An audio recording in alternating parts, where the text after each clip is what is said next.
Welcome to the Early Access Podcast, Episode 3. It is August 20th, 2019. We're syndicating this out to Spotify and iTunes, and you can also drop us a like on YouTube. Discord.gg/StealthShampoo if you want to submit any viewer-related questions. We got a show today. First thing we're going to talk about is breaking news from the girl who faked a motorcycle accident. I'm going to drop you guys the details in case you haven't heard. Tiffany Mitchell is a Nashville-based Instagram influencer who posted a couple pictures. I'm going to describe the pictures, and I'm going to read out the description. But the first picture is of her leaning up against a motorcycle. She's wearing a tank top and white overalls. I think these are overalls, and the leggy part of them are already ripped. But the tank top part is important because she is absolutely sleeveless. If you go on to some of our other pictures, I'm pulling this off of Instagram.com/Tifforelie, Tifforelie. The second picture, I'm taking this all from a tweet from Tanya_Chen.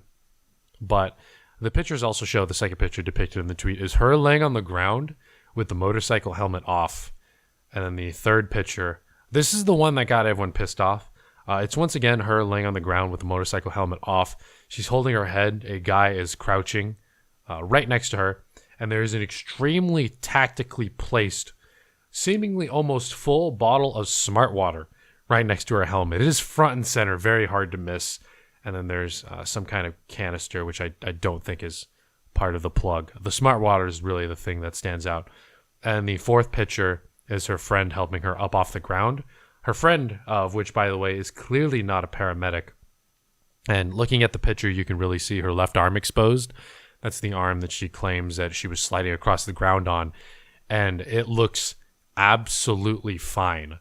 I've fallen off of skateboards going like 15 miles an hour and have taken more damage than she did off a motorcycle. But I'm going to read some highlights from her Instagram post. She said the first picture was from her and her bike about an hour before she got into the accident.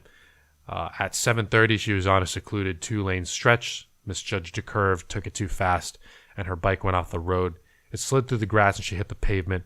She had her helmet on her head, but she was fine. And she had scraped up her left side. She was laying on the road in shock. Some strangers later on picked up her bike, loaded it into their trailer, and brought it back for them. And then the doctors, which were depicted nowhere in the post, helped her out as well. I absolutely see no doctors or ambulance ride, anything going on in these posts I'm seeing on Twitter. But we got some breaking news right before I started the show. I'm going to read her full comment here on Instagram. This was posted 5 hours ago. I've been figuring out how to respond to everything that's unfolded recently regarding the post I shared 3 weeks ago about my moto accident. I won't get into that post here, but I want to talk about the reactions I've been getting. The article BuzzFeed News posted sensationalizing what I went through that day and making a mockery of the post I shared. As a result, I've been accused of staging the accident to get attention, using it as a product placement opportunity with a water company, and other things I can't even wrap my head around. I've been sharing real-life stories here since I started my account. And then I'm actually going to skip over this next part. When I work with brands, they're ones I personally enjoy, and I disclose every single sponsorship. It is actually an FCC violation for you to not do that. Whenever I get brought out to events as an influencer, they straight up tell me, super hard, straightforward, be sure you use these hashtags. Be sure you let people know that this is sponsored. We're not giving you this stuff for free. You were flown out of this event, and products that are given out to you may have been influenced by that, and you disclose that information by letting everyone know that this was sponsored. Accusing someone of faking or exploiting an accident is extremely serious, but what if you're wrong? It really happened to me, and I was scared. I really was injured and had to recover. I was laying in shock on the side of the road, having flashbacks to when I lost someone very important to me. Friends were by my side. Strangers called an ambulance. I don't know why she says strangers called an ambulance when her friends were very clearly with her in those photos, and she had mentioned in the original post that she was riding with friends. When I found out my professional photographer friend, who I had been shooting with earlier, took photos of everything, I was completely moved. I shared this on my feed with humans who have been on a journey with me for years because I knew they would understand what it meant to me, and I understood what it would mean to them. I'm sad that something so true and so personal has been treated this way, and I'm disappointed for BuzzFeed for spinning it there. I'm disappointed in BuzzFeed too, but not for the same reasons. I would just ask that if you're here because of this, consider that the post I made was real and happened in my life, resonated with me deeply, and those who have chosen to follow me, that's what it was intended for. All right, everyone clearly calling out that this is completely fake. I'm not gonna. I am going to say it's fake. I actually did a lot of research too. She took her helmet off after the accident, and I had heard from some of my friends who ride motorcycles that you're not supposed to do that. And I actually found the official word from the internet that you're not supposed to remove your helmet for risk of paralysis. The only time you remove your helmet after a motorcycle accident is if it is for some reason restricting access to your airways. Your helmet should remain in place with the chin strap undone, and I'm sure the paramedics will figure out what to do with it from there. So the fact that she removed her helmet, at the very least, was a dumb idea, but if you look at her Instagram photos, you'll see no noticeable scratches on her arms from taking a corner and falling off of a bike that slid away. We also got comments that she is not associated with SmartWater at all. She says this also, and SmartWater commented, telling a journalist that they do not sponsor her either. In fact, I don't even know how a bottle of SmartWater made it there, to be completely honest. The only time I ever in my life picked up a bottle of overpriced SmartWater is at an airport, because those Fiji water bottles are square, and they're kind of a pain in the ass to carry around, in my opinion. So SmartWater bottles they're round and longer, and they make you throw away your water before you go to an airport. So I will admittedly pick up a SmartWater there because I will die of dehydration on a flight. Because they never give you enough water in those little cups. But that's beside the point. SmartWater is not associated with her, despite the fact that it was placed very evidently in the post.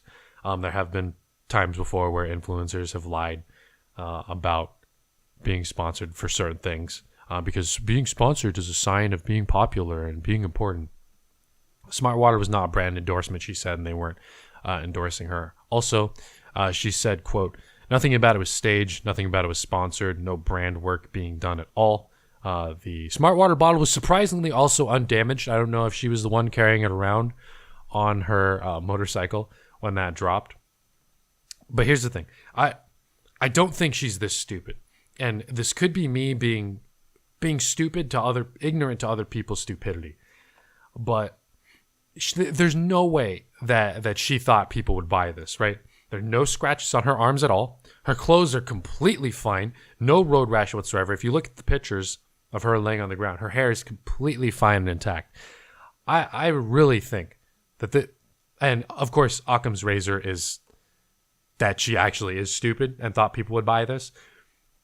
But Nicky conspiracy theory, she did this because she thought it'd gain more recognition than just posting a cool motorcycle picture. And then she got what she wanted. A lot of backlash came with it, but it's getting a lot of eyes on her, and a lot of people are talking about it now. Which, of course, I could be completely wrong, and she could actually just think that people on the internet are stupid enough to believe her. But the complete lack of effort that she put into actually looking injured, and the fact that there are no paramedics anywhere, there's no notable injuries on her arms. Her hair's not messed up. Her motorcycle helmet actually looks pristine. She's wearing a white helmet in the photo where she is laying on the ground. And it doesn't look like it has been damaged almost at all. Of course, that could just be a really good helmet doing its job. But this is, at the end of the day, another instance of an Instagram influencer, or just influencers in general, being terrible people and lying on the internet. Of course, he would lie on the internet. But whether or not, it's really a question to me is whether or not she knew that people knew that they were going to think this was fake. I legitimately don't think she could be this stupid. But then again, she is from Nashville. Anyway, speaking of stupid people, Pokemon Go player was caught with 8 phones on the shoulder. We have this police department, and I didn't open this up in my run of show. So I'm going to stall as I open this up here. Sergeant Kyle Smith contacted a driver on the shoulder yesterday evening. The driver was playing Pokemon Go with 8 phones.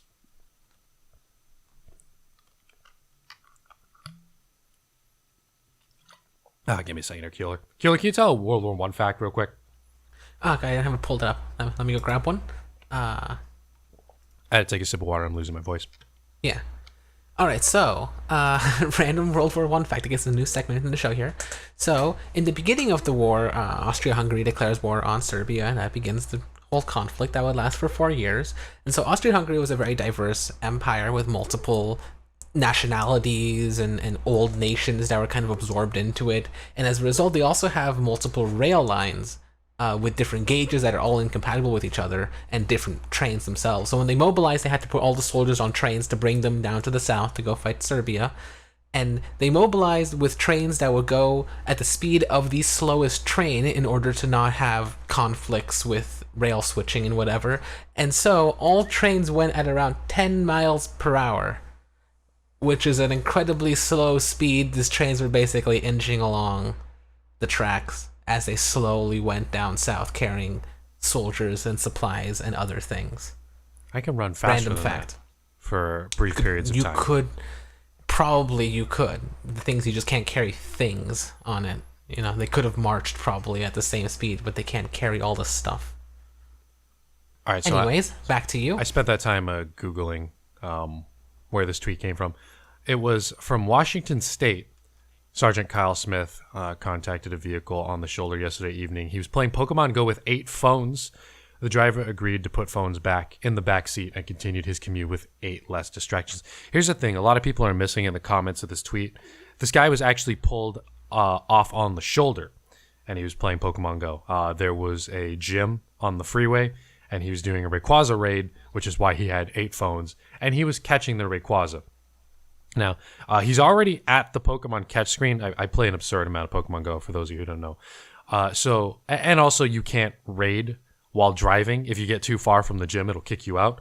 So here's what I know for a fact. And by for a fact, I mean based off my knowledge of Pokemon Go. He found this raid, drove up to it, pulled off on the shoulder.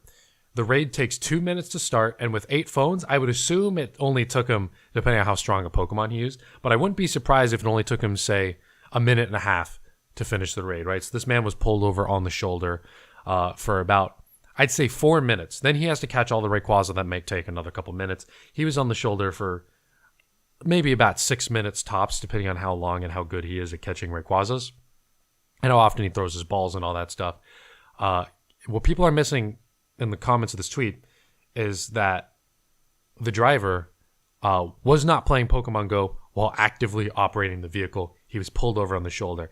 And I know you're allowed to pull off on the shoulder, for example, if you are driving with a pregnant woman who needs to throw up, or driving your drunk friend around who needs to throw up, or something goes wrong with your car, tire goes out, whatever. You're allowed to pull off on the shoulder for emergencies.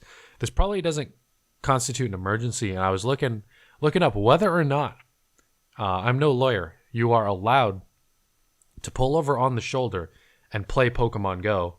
And of course, no official ruling that has been made on that. Of course, it's probably not something you should do. There's other places you should go to do raids. But I'm going to spin this as a thing against Pokemon Go. I mean, this really highlights how much driving is an advantage in Pokemon Go. Of course, to do a raid, for doing a raid, you get 10,000 XP, which is a very large amount considering when you catch a Pokemon that's only worth 100 XP, not including bonuses. And you also get a lot of items that are really hard to get unless you do raids. And of course, Pokemon that you can't get anywhere else. Rayquaza right now is only available in raids. Of course, it's available in special research boxes and you can trade from other people. But that's beside the point. Raids are a very profitable in-game activity to do. Niantic makes money off of raids, the developers of Pokemon Go, because they sell premium raid passes. Premium raid passes cost $1 of in-game currency each, which you can either earn or use a Google Play card to get. And with that, Niantic is making money, and therefore they want people to do raids. The problem with that is if you want to do a lot of raids, you can't just go to the same gym over and over. You need to be hitting multiple gyms, and raids are only available for limited periods of time. I forget right now if the raid timer is 45 minutes or an hour. But because of that really encourages driving around. There have actually been buses that take tons of people on them, dozens, enough to complete raids multiple times over, and people will bus around. This is a legitimate thing that happens, and do raids together. They'll take the bus will drive up to a raid, presumably not on a freeway, I wouldn't be surprised if they were going to like parks and churches and stuff. And if you can hit the raid from the bus, that's even better. Everyone does the raid, they drive on to the next one. And there are a lot of instances where Pokemon Go encourages driving, not only with raids, but let's say there's I don't understand why this restriction exists in Pokemon Go, but in order to battle someone remotely, which in my opinion is half of the game is catching, half the game is battling, but in order to battle your friends, if they're not within, I think it's 100 meters, 100 feet, 100 meters, something like that. I know those are completely different measurements. But if your friends are not nearby you, to battle them remotely, you need to send 30 gifts to them or increase your friendship to Ultra Friends, which is essentially sending 30 gifts for the sake of simplicity. What's the best way to get gifts? Well, you could sit and spin a Pokestop once every 5 minutes, or you can get in a car with a Pokemon Go Plus or a Gacha and drive around downtown San Mateo, obstructing traffic, going slowly in the middle of 2 a.m., not saying I've done this, and try to farm gifts so you can send them to your friends. And you got to do this. It only counts once a day, so you got to do this 30 days. And not saying Keeler was complete. No, we weren't collecting gifts. We were spinning new Pokestops for Adventure Week. That's beside the point. There's also a huge problem with playing with multiple phones. I mean, this is a whole nother layer. This guy was playing with 8 phones. It's because he, like myself, I play with multiple phones as well. I'm going to out myself right now. The reason you play Pokemon Go on multiple phones is so that you can do group activities by yourself. So in a raid, you need multiple people, especially for legendary Pokemon, to defeat a boss. Rayquaza is actually particularly easy. You can do it with 2 people. But this guy brought 8 phones because some bosses are harder. Like, for example, Deoxys defense can only be done with 4 people minimum, and they need to have the best possible counters at max level. So having 8 phones is actually not too unreasonable in an effort to do Pokemon that are harder to do in raids. And so what has happened is that, I'm talking from my own personal experience, and one reason that I use multiple accounts to play the game, and this guy is also using multiple accounts. It is frustrating to go to a raid, right? And I have one phone of maxed up powerful Pokemon, but I've hit the power limit. I need other people to show up and help me. And so you have to get on Discord, a third-party service, and ask, hey guys, does anyone want to come help to come do this raid? I need people. So let's say you need 5 people to do it and 4 people show up. You can attempt it anyway and lose your in-game raid pass for the day and then have to pay $1 for a new one. Or you could have taken the loss, wasted all your time, and leave. And the other person doesn't show up. People are unreliable. People say, oh, I got 5 minutes. I'm going to come to the raid. Please wait. And they end up never showing up and ghosting the group, so the group ends up waiting and wasting their time. You have to drive long distances, get other people there with you. Of course, it's to sell raid passes, but it's irritating to wait for other players. And sometimes the minimum number of trainers you'll need to do a raid is, say, 4. But a lot of people will not use optimal Pokemon, so you'll need 8 people. So now you got to wait for even more people. Then once all 8 people are there and you're ready to go, very common. Someone will say, hey, my friend's coming in 5 minutes. Can we wait for them too? And what was supposed to be a 5-minute wait ends up being a 10-minute wait, a 15-minute wait. All for one legendary Pokemon when you can, like this guy, drive up to a gym. I'm not saying it's right to do it on the side of a freeway, but if you're doing it to a park, who cares? Drive up to a park with multiple phones, beat the boss, and then drive to the other side of the park and do it again. There's a reason people do this, and the game is encouraging it. Now, I was looking it up. State troopers and highway patrol officers will check on you. Seems to be the general consensus. If you're pulled over on the side of the freeway, they need to check, make sure no one's injured, your car broke down, stuff like that. So it wasn't this police sergeant going out of his way to bug a Pokemon Go player. He's just doing his job, pulling over the side of the freeway. Now, whether or not you can pull over to the side of the freeway for playing Pokemon Go, I couldn't find some hard answers in my short amount of time Googling as to whether or not that is an acceptable thing to do. But this guy did it. I mean, morally, just using my own moral compass. Try to find a gym somewhere else at a park. And this is talking Pokemon Go addict to Pokemon Go addict. Try to find some other more accessible gym to do. But I can understand. I'm not encouraging it, but I do see the train of thought where it's like, oh, I'm driving home on this back road but there's this gym here that's only accessible if I go down this freeway for a little bit. So I'll just go over, pull out on the shoulder. I'll be done in 6 minutes, and I'll dip on out. The driver wasn't issued any kind of citation. And of course, you should try to keep the emergency lane clear just in case someone really does have an accident, or if the police need to use that to go through traffic. I've had a couple people actually, as I've been driving around, use the emergency lane to try to get around other people. And that's absolutely not something you should be doing it for either. But besides the point, this guy probably shouldn't have done that. But I will say that Pokemon Go does encourage using multiple phones to play Pokemon Go. So when this tweet said, playing Pokemon Go with 8, he put that in all caps, phones. If he was playing with 1 phone or 8 phones pulled over on the side of the freeway, the number of phones doesn't really make a difference here. It's just the fact that he was pulled over on the shoulder for something that can be classified as something is not really a super big emergency, like a drunk person is about to throw up all over your car. So it's me kind of defending the guy. I'm saying it's not as bad as people make it out to be. He certainly wasn't driving playing Pokemon Go on 8 phones.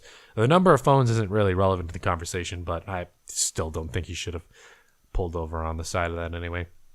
Speaking of police officers, the Seattle Police Department I saw on Twitter earlier this week is working to prevent swatting.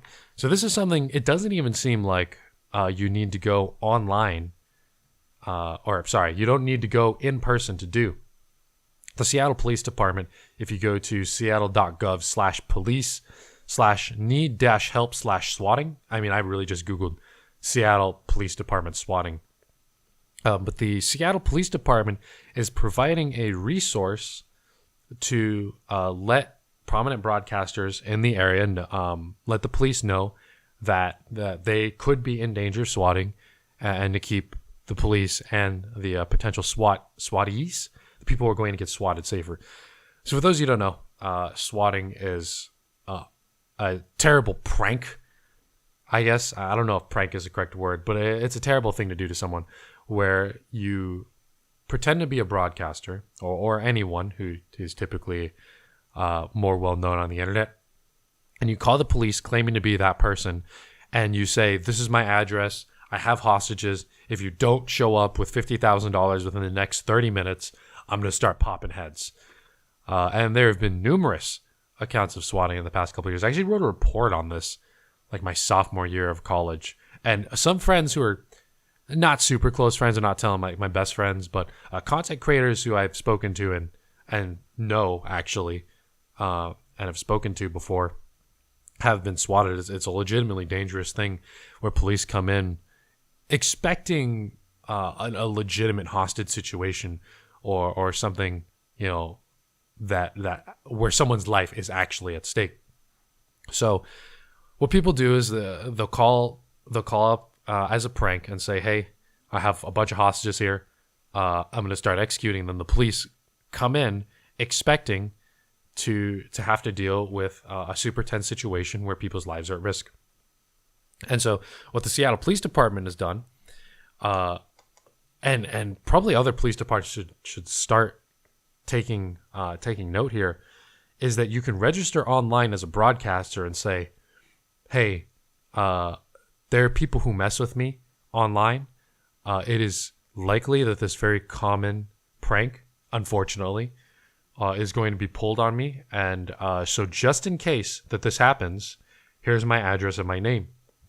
And what happens on the police side is after you're registered in the system, the dispatcher who was called will still send police regardless, but they'll give that information to police. They'll let them know, hey, this could be a fake swatting attempt. Just be aware that this person is a known broadcaster or a known person on the internet. So you might not need to go in guns blazing right away. And this has happened before. There's some YouTubers who I've watched who have been swatted multiple times. I've seen glass broken. There have been people arrested for actual swatting threats. And when people have actually... There's that guy who was... Can you look this up for me? I should have actually had this on tap. There's that guy who got arrested, and he had something like 50 swatting calls. Did he have more contact? Was he just... He was actually arrested and caught for swatting multiple streamers. I'm just gonna Google SWAT. Yeah, no, I'm gonna look it up. It's fine. I got one on tap maybe. actually. Man pleads guilty to swatting hoax that resulted in a fatal shooting. Oh, this is the other one. This is the one that resulted in the shooting, though. Yeah, that's the one where the police actually went to the wrong house and then shot a completely innocent man. Didn't even go to the person who was being targeted by the swatting attempt. But there was some guy who was arrested. I should mention, it's not that they went to the wrong house. They went to the house that they were given the address for, which the guy used to live there. The guy who was being targeted used to live in that house. He gave the police, he gave the swatter that address, basically, to kind of like throw him off. And then they actually sent the police there, and then they shot the new tenant who was there.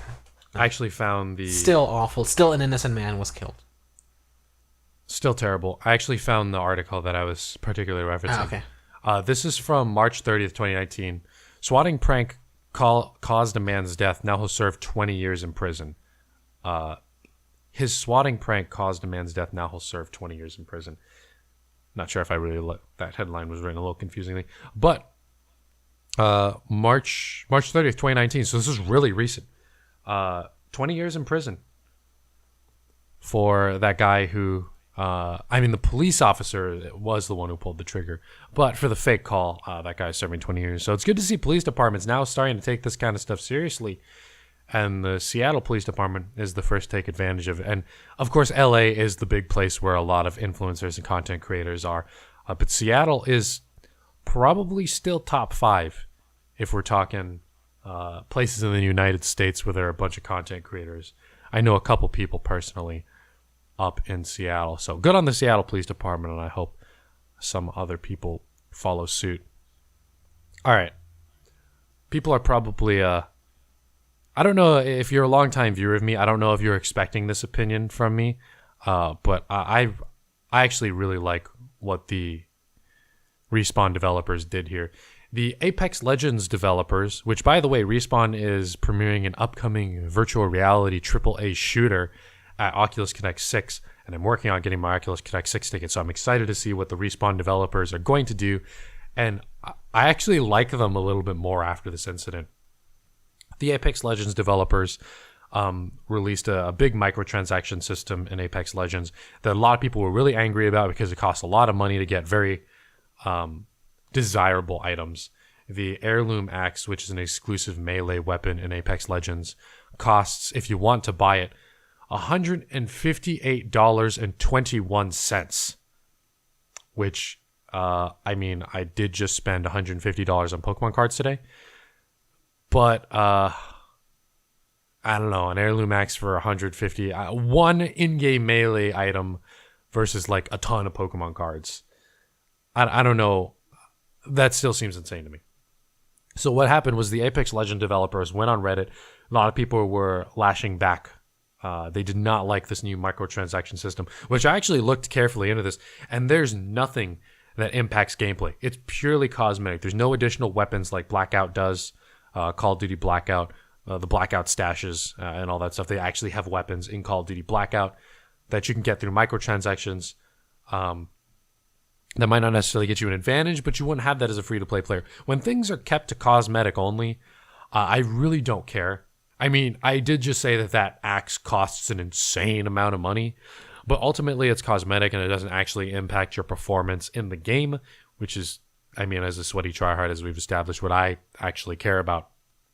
And so this Heirloom Axe could cost $1,000. I would still call it stupidly expensive, but ultimately it doesn't matter. And their entire system of microtransactions in that game is still cosmetic. There's no advantage you can get for paying money into this microtransaction system. What happened was that DKO5 is the Reddit name, and JFresh Respawn, they are the Respawn project lead and the community manager, respectively. They went on Twitter and they just started going off on people. JFresh Respawn, the community manager, straight up told the guy, you should work on your reading comprehension, which doesn't seem that bad. He wasn't really swearing at the guy. But there's some other stuff that was a little heavier. DKO5 said, I've been in the industry long enough to remember when players weren't complete asshats to developers, and it was pretty neat. A little unprofessional, but he also didn't go super off the rails, in my opinion. This one was a little bit more off the rails. The amount of people who spend money on the game is crazy low. Most of y'all are freeloaders. That is coming straight from DK05. And that's actually something I've spoken to other game developers. I mean, of course, most famously, I've supported Evolve Stage 2, a free-to-play game. And that's true, where most of the money from these kinds of games, especially mobile titles, don't come from people spending $2, $5, $10. It comes from the big whale who's spending $2K, $3K a week, a month. And that's where they get most of the money on. DKL5 is right. Most people who play free-to-play games are, in essence, I'm using air quotes here in real life, you guys can't see it, freeloaders. They're not paying for the free-to-play game. Which, of course, I mean, they're still contributing to the player base, which looks good for the game. But they're really banking on people spending $158.21 on an heirloom axe and all the other cosmetics. So while he was right, he didn't say it in the nicest way. And here's the part that kind of sits with me. JFresh Respawn said, "So it's fine for you all to call us liars, full of shit, and other personal attacks when we communicate an apology and update to the event, but we're immature when we call people out on it. Got it." Now, of course, coming from a big AAA company, I mean, the things they said probably weren't very professional, and Respawn did apologize about these comments. But I'm really siding with the developers here. I personally, as a Twitch streamer, I have absolutely called out dumb people who have appeared on my chat and roasted them. Shortly banned them right after. Of course, the bar for professionalism on Twitch is probably the lowest bar of professionalism that I could possibly think of. But I have absolutely called people, "You're a complete idiot. Get out of my face." Absolutely not a professional thing to say, but I've just told people to straight up fuck off from my stream before. And I think as someone who now is no longer a professional live streamer and has to work with customers on a daily basis, I don't do a normal retail job. I'm not going to say I get as stupid people as the people who would walk into a Walmart or like a Pete's Coffee or something like that. But I do deal with stupid people occasionally. There was this guy who came in actually to my work, and he was playing Arizona Sunshine. And every time we have someone come play VR, we have them play the tutorial, the Steam VR tutorial, which shows them how to use all the controllers and all that stuff. And in Arizona Sunshine in particular, the arcade version, when you run out of ammo, there's a big white arrow that says reload and points to your gun. Then your gun turns to the controller you're holding in real life, and the button you need to press to reload flashes. This guy was getting super frustrated, and he kept yelling for me, asking questions about how to reload and how to do certain stuff in the game. And he was getting very angry and seemed like he wasn't satisfied with the customer service we were providing because we didn't literally hold his hand and tell him how to reload his gun despite putting him through a tutorial. He just did not have the capacity to read the literal white arrow in front of him pointing towards his hand. And so when customers... He wasn't super disrespectful, but you could tell he was getting very frustrated. In particular, there was this one lady who came in. She was very bitchy. She came in without wearing shoes at all. This is the person I want to make an example of, actually. Forget the other guy, despite the fact that he just can't read. This lady came in without wearing shoes, was very bitchy and insistent that we do certain things. Like, for example... her boyfriend, who was paying for the entire session, his headset accidentally turned off for about 2 minutes. And I apologized to him, came back over, turned it on, a cord came loose. I said, "Sorry about that, man." I gave him an extra 2 minutes. Now, I told him that. I did not tell his presumably girlfriend that.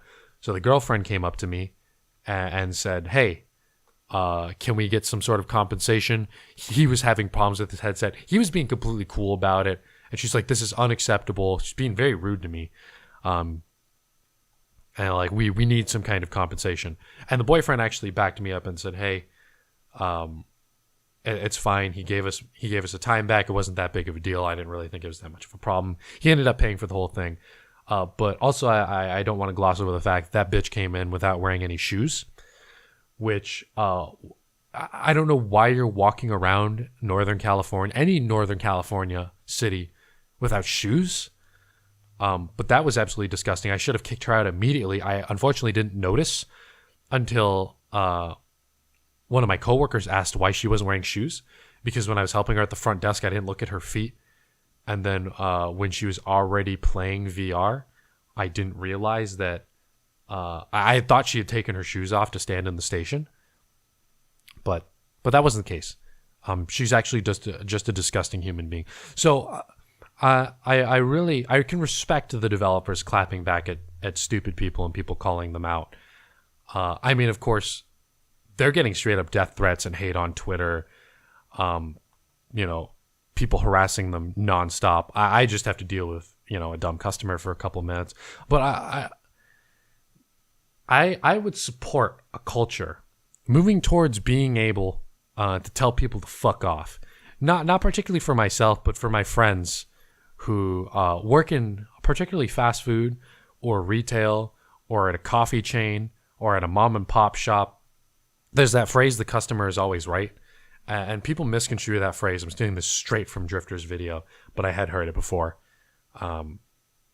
where the customer is always right. What that phrase originally meant was that the customer determines demand for a product, right? If I'm selling red pens and the customer wants black pens, the customer is right and I need to supply black pens, all right?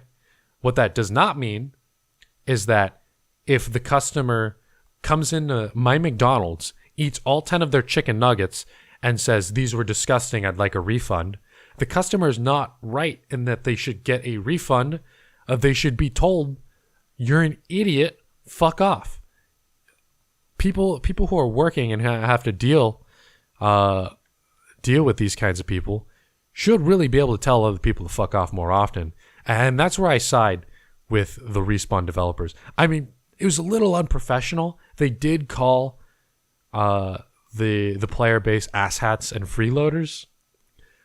But were they wrong? I mean, a lot of people don't pay for Apex Legends. I did play it for like 2 months. Calling myself out here. I didn't pay a dime for it. I played Rocket League. Didn't pay a dime for it. I played Evolve Stage 2. Didn't pay a dime for it, and then made a ton of money off of it, and then got free stuff from the developers.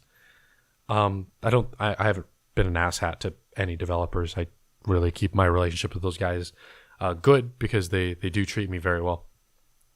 But I'm really siding with the retailers on this, with the game developers, with the providers of a service. Don't be assholes to them. And if you are, and they call you out on it, if you really were being an asshole, then I'm kind of on their side for that. And in particular, that lady who walked in without shoes. Well, what the actual fuck? Pay less, $20. You go to Target, get shoes for $20. I've actually worn my Target shoes that I use for dancing for the past year and a half. It's $20. There's probably some kind of belief system that prevented her from doing that. Anyway, we are out of time here. Thank you guys for watching the show. We might move the show. We're holding it twitch.tv/StealthShampoo. Tuesdays at 9 p.m. I might move it. I'll let you guys know in Discord, discord.gg/StealthShampoo. The reason I kind of want to move it is because we did the pre-show. Now it's 10:25 p.m. Now we have to, work on all the audio and then upload it and change the RSS feed and all that stuff. And I don't like working on that late, so I kind of want to do the show earlier and on a different day because I want to do stuff on Tuesdays. So we might move that around, but episode 4 will go live next week. If you want to leave us a rating, you can do that on Spotify and iTunes. It really help us out. Check us out on YouTube, youtube.com/StealthShampoo. And if you head over to discord.gg/StealthShampoo, next week maybe I'll read off some viewer questions, stories, requests for advice, anything you guys want me to read out on the show. Head over to discord.gg/StealthShampoo. Go to the channel, Early Access Podcast, and check out the form there. And leave me anything you want me to read off on the show. Thank you guys for watching. Keeler's been producing. You got anything else to say, Keeler, about World War I? No. One fact per podcast, if at all. All right. That's all you guys get for World War One facts. I've been your host, Nicky from StealthShampoo. Thanks for watching, and we'll see you guys all on episode 4 next week.